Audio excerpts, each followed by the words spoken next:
Hello, it's me. So, the BBC. Under your chairship. Now, I must know a different BBC from most MPs in this place today, because the BBC is a service that people are forced to pay for, even if they don't use it. It's not fair for not paying the fine. And it's normally people that do go to prison for not paying the fine are young single mothers. And the BBC, as we all know, has been riddled with scandal for the past 100 years, but more so in the past few decades. And yes, I agree, the BBC has made some great programmes over the years, great documentaries, environmental programmes, etc. But they've also produced a whole raft of dodgy TV personalities, which probably nobody will mention in this room. Well, I tell you what, they do mention it outside in the real world.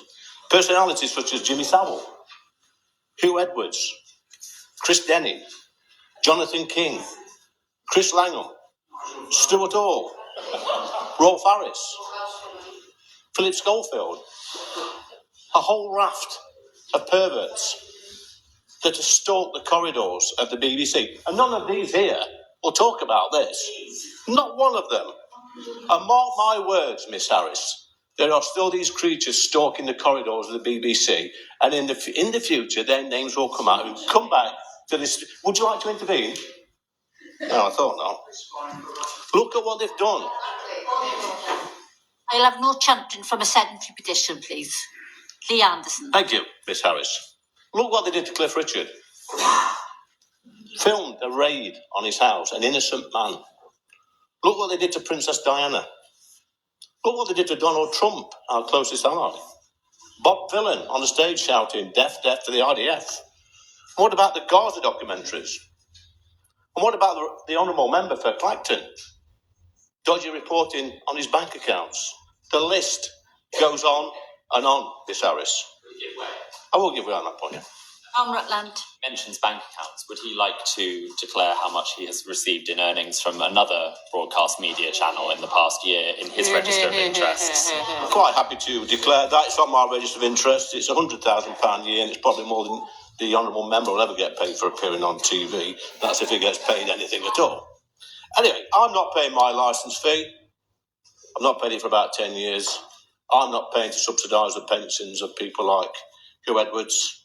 Now, some people in this room, probably all of them, Miss Harris, may think I'm being a little bit unfair on the BBC. But I'd like anybody in this room, get on your phones right now and provide evidence of another broadcaster that's been riddled with as many scandals as the BBC. Besides, but I'll finish with this. I hope the Minister will agree with me and the vast majority of the British public that people should have a choice. It should be a subscription service, and then people can decide whether or not they watch it and whether or not.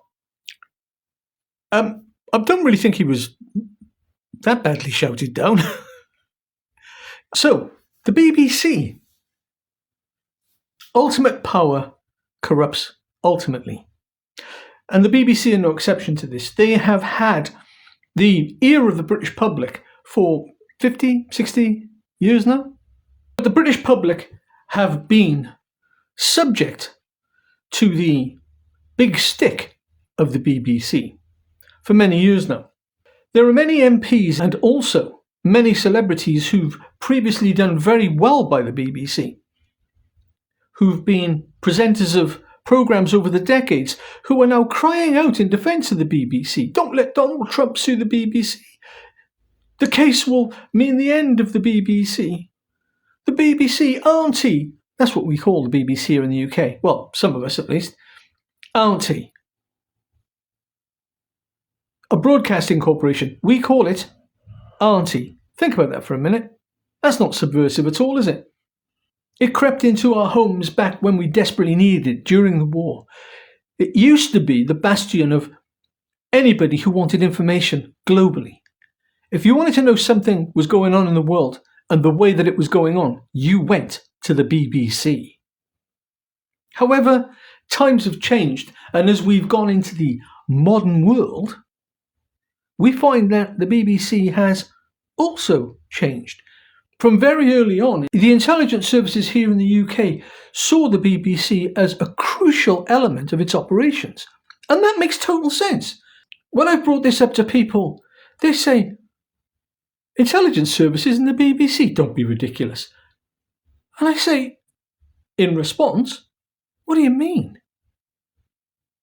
Any intelligence service worth its salt would look at the BBC and go, now there's an opportunity.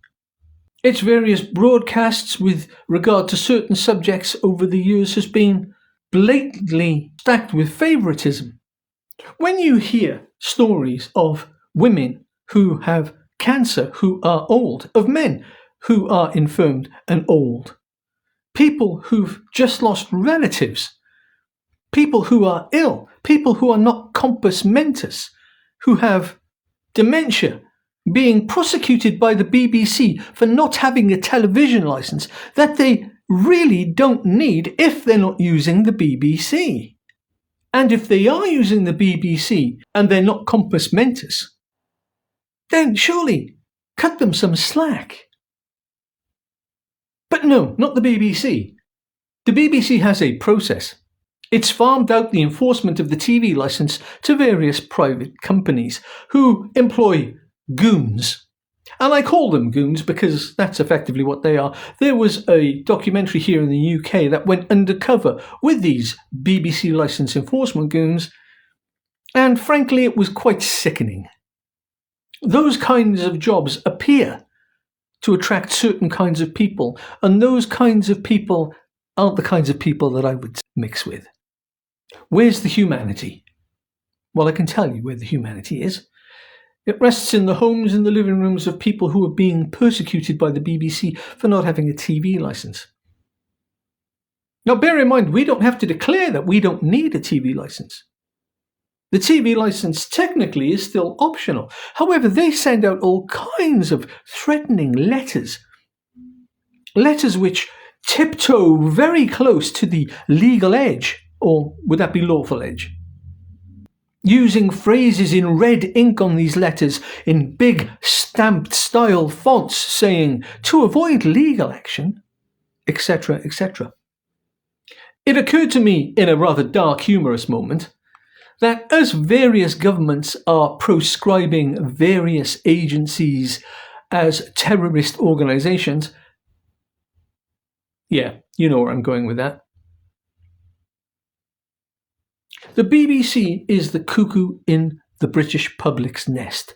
It's the trickster, the double talker, the dirty dealer, the shameful presence in the room. The BBC has, as part of its rather dubious history, had so many scandals, as has rightly been pointed out, that any organisation would have set themselves alight to avoid further shame, but not the BBC. And one has to ask oneself, why? I can't shake this feeling that the moniker of the BBC, British Broadcasting Company, is nothing but its cover nowadays.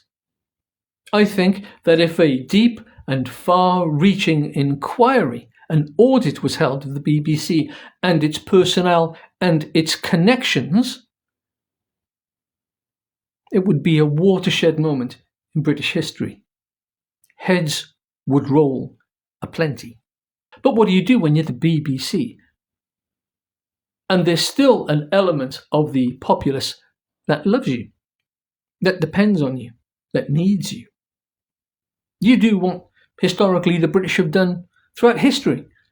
You put on a brave face, you tough it out, chin up. That's what they used to say.